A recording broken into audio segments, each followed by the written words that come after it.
don't see anything else on that particular item. Okay.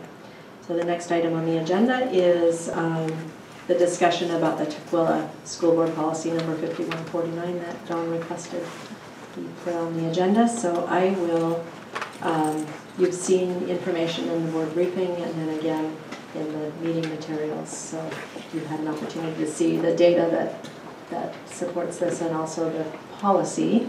And I will just start by asking Director McCravey to speak to this since you requested it. I think obviously they've had this policy in over 20 years. I can't remember if it's 20 or 25, but I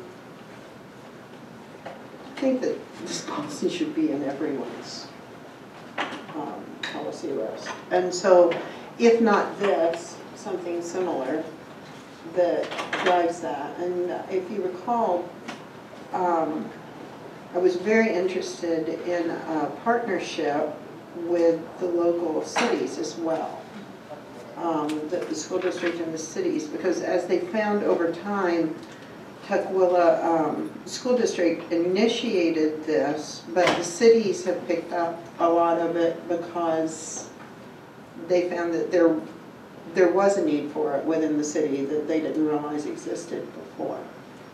So members have had a chance to look over it and now, and what do you all think? I think it's a good policy.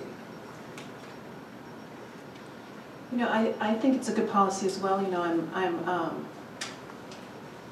encouraged by the fact that when we get reports on board performance goals, we're already tracking a lot of this information, which is helpful. You know, I think if we need to look into clarifying some language in a policy, you know, from my point of view, it looks like something that we have been wanting to implement, and if we need to codify it better in the policy, I think it's a good idea. I went looking in our policies to see what we have currently, and we really don't have anything that speaks to this specifically. We have our performance measure that says that focuses on the opportunity gap, but we don't really have anything written in policy that addresses it. That's why I brought it. Yeah, thank you for bringing it forward. I think we've all expressed at various times that this is really an important topic to us. I'm not sure that I would choose this policy, but I would definitely really appreciate having a policy that addresses that opportunity gap. I particularly like the language that the Tukwila School District is committed to undo racism. I think it just really frames it and is a strong statement right off the bat. Well, in the third paragraph, I'm not sure that's right off the bat, but I think it's a strong statement. I'm certainly open to it being different. If board members felt it was too lengthy, it doesn't look like our regular policies. It does seem a lot more wordy. And I wonder if, Professor Bigelow has such skill at this, if maybe he'd like to tackle it a little bit and perhaps make it less wordy. A doctor, sorry, whatever he is. Whatever title he's carrying. Is he here? Yeah. He is here! Dr. Bigelow could, whip this into shape, I'm sure. I think it's a principle, too. Principles versus policy, my question would be how that's kind of different, because principles are kind of guidelines, right? And policy is, so I'm not sure, when I see principles at the top, I'm not sure which that is. But I really like it. I think it goes to what we're talking about, and as our district is becoming more diverse, and it's going to continue to become more diverse, my feeling is that we need to get on top of it ahead of time, and things like this might be a way for us to get ahead of the curve of how do we address diversity issues, because right now it's a smaller percentage, but that's going to continue to grow. And we already have an achievement gap, as do most districts, and maybe things like this can help to put in place, like the language down here in 5, equitable education takes place in a supportive school environment in which each student has an advocate who is empowered through school district policies and practices and is appropriately encouraged. That's really good language to me that might help direct us. But I did, at the same time, I looked at this and then I looked at their achievement scores. And in fairness to the late start, having all this late start work to do, I did look through it, but I would like to spend a little bit more time because I didn't know when this was implemented, so I was trying to correlate that with the documents, and then I was trying to see when are there ups. Like I was trying to see, does this policy in and of itself impact? Yeah. Because our biggest concern is this changing the achievement? So maybe from there, we would make actual specific policies. This is our guiding principles, essentially. And from there, maybe we make policies based on this. I don't know. And I don't know if maybe that's what they've done. That would help that. So what I would like to task board members with your permission, is to take a look at this policy with that filter and just bring back to the next board meeting what you see as essential components of this policy and what is not important to you, or what you would word in a different way, or just take a look, examine the policy a little bit more deeply. And can I ask for a little help? So because I'm not as familiar with all our policies as we should, I'm looking under the 2000 series, which happens to do with instruction. I don't find anything that even tangentially touches on equity in education, but I may be looking in the wrong place. So if we do have any existing policies that I asked that question yesterday as well, and I will get the answer out to you. There are a few policies that address it tangentially, but they don't address it in the same way that this one does. So. Are these guiding principles or their policy? Is it actual policy, Dawn? It's their policy. It is a policy. it says policy number. Yeah. Oh, it doesn't say but it on there? it's that. in the right-hand Do you corner know that? up top. Oh, up top, I see. Okay, I missed that. But it does. So their policy is guiding principles. It is listed as equity and education principles too. All right, so if Yeah, I Board didn't see that. Board Policy 2000, student learning goals, creates an expectation that they're all going to be, that there isn't any differentiation between what our expectations are. 2004 is accountability goals, addressed a little bit in there. 2115, if you're writing this down, I won't send them, but if you want me to, I will. And then 2133 is diversity, multicultural education. 3210 is non-discrimination. So there are a few things that are addressed, but not really in a direct way, the same way that this policy is. So it'll be in the preview. I actually have some questions to help guide my thinking, and this sounds crazy, but what is the goal of the policy? Is it to close the achievement gap? Do we have incidents of racism that we're hearing about? Is it student discipline? I mean, as I'm trying to create the wording, what is the ultimate goal of it? I think closing the achievement gap is something that I would really love to see happen, and I haven't seen happen over the years. So I think that if that had that. That's the framework that Any idea you're going to let me finish? I'm sorry. Well, thanks. So I wouldn't say that that's the only goal.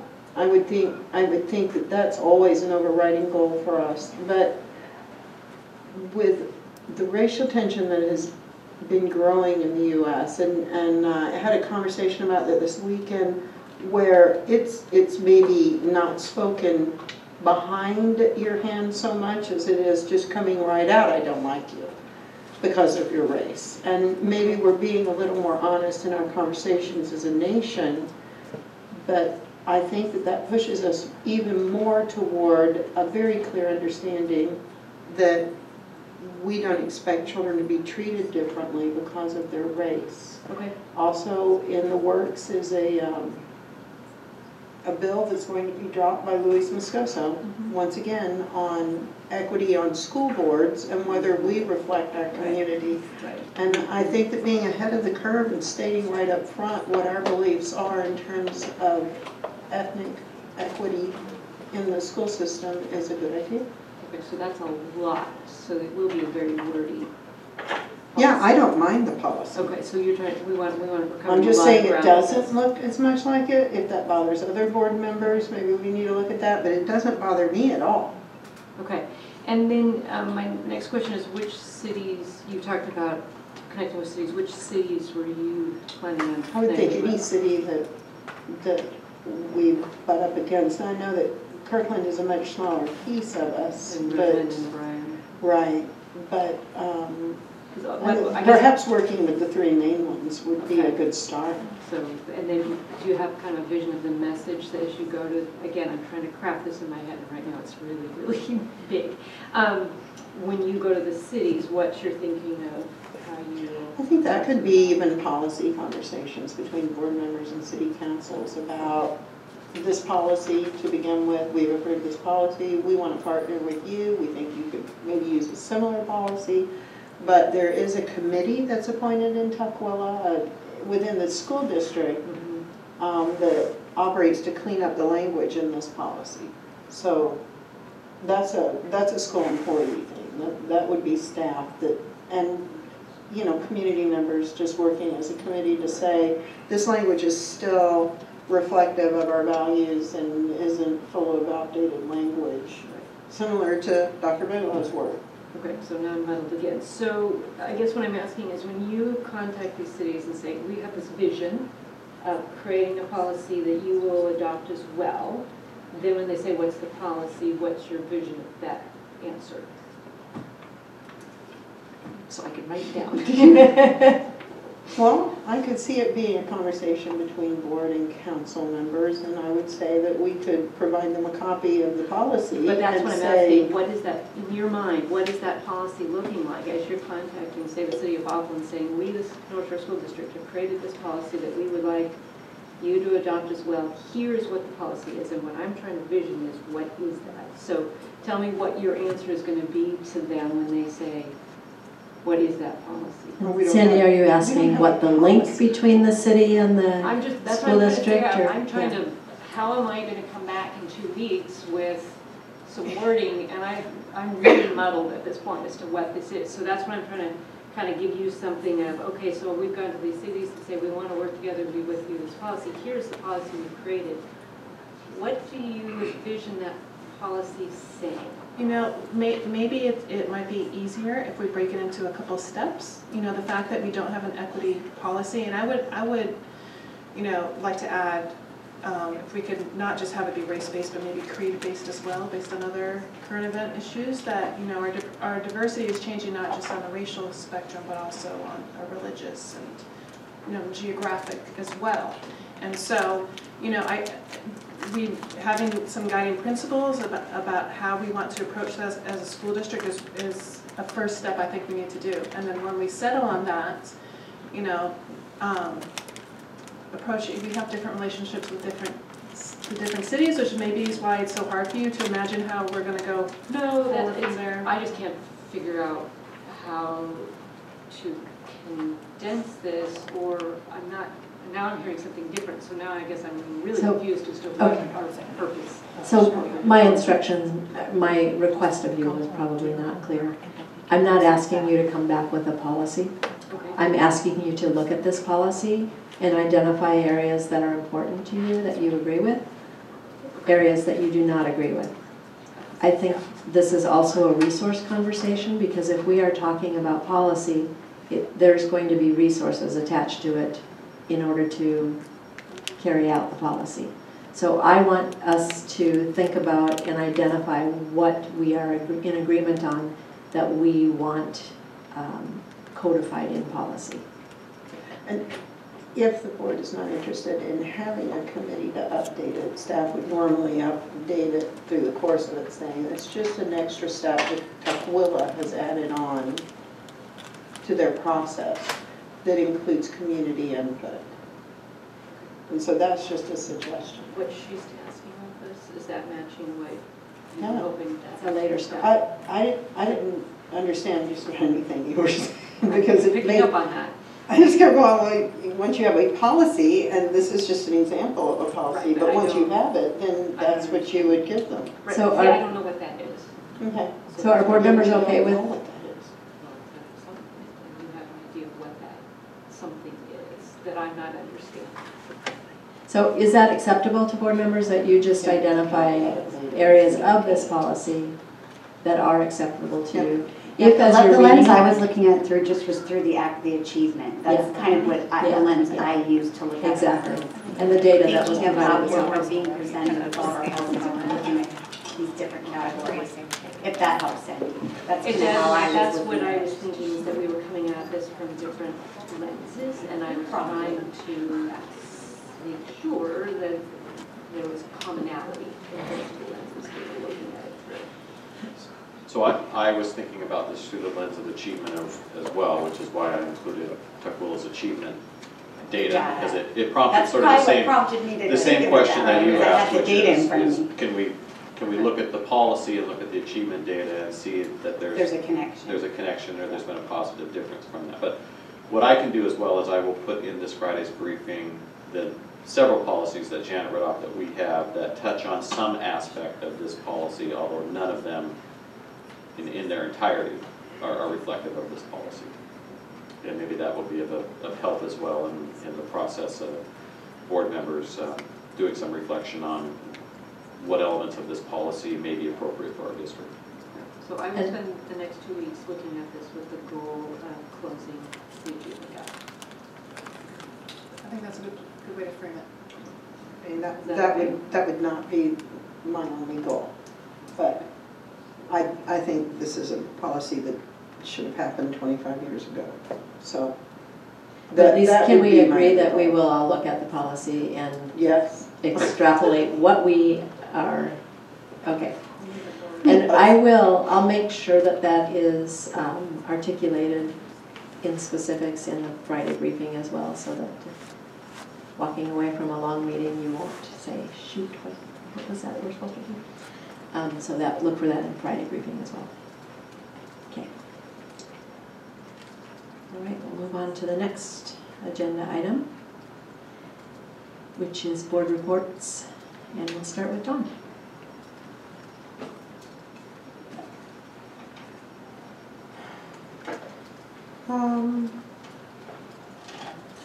Well, welcome back to school, all you staff and everything. And the only thing I have to report is a committee member, a WASA committee member meeting that happened this past weekend. We will be making appointments for the Day on the Hill. Anyone, of course, is welcome to attend the Day on the Hill. We have traditionally just sent, well, you've gone because you're on a different committee, I think, that meets at the same time. But We're not this time, though. I think we meet at a different time this time.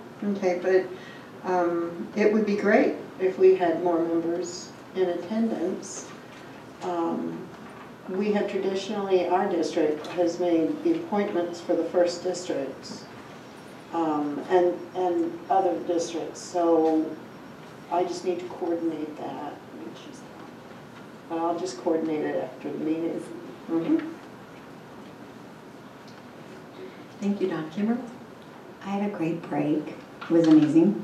Good to be back, and have really spent the last, we didn't have a school visit, and I really spent this last several days focusing on the business of the district and getting caught up and it really diving deep into the information. So, which that I think has helped just in being informed. So that's what I've spent my time doing.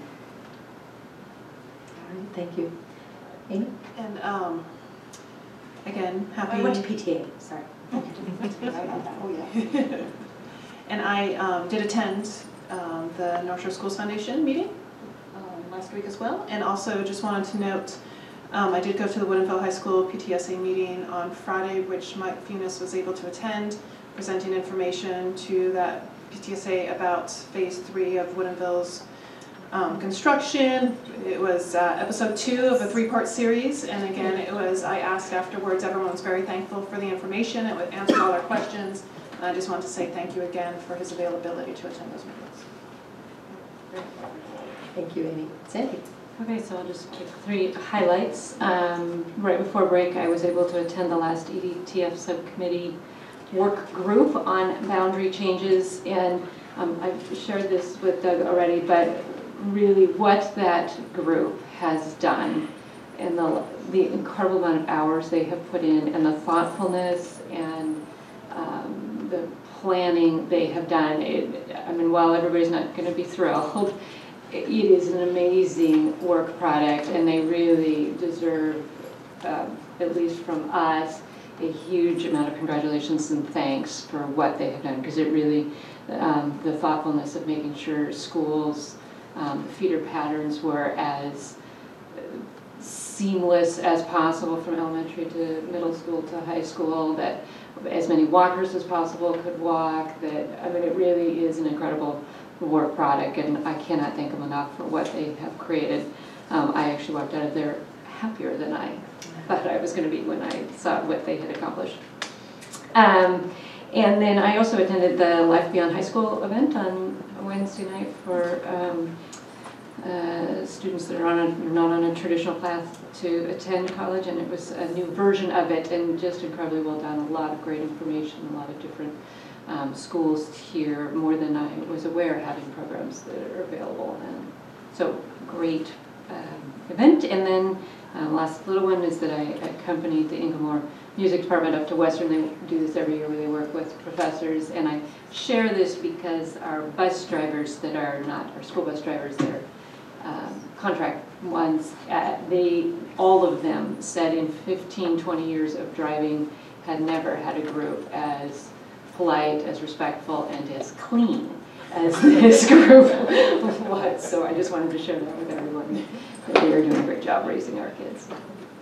Oh, my son wasn't on it this year, so. But he would have been just as good. Mine was. I questioned them. Thank you. I will echo Sandy's words. I see a couple of EDTF members of ours really left that meeting feeling so much better about the process and about the amount of work and the right people being in the room to do the work on our behalf. So thank you very much.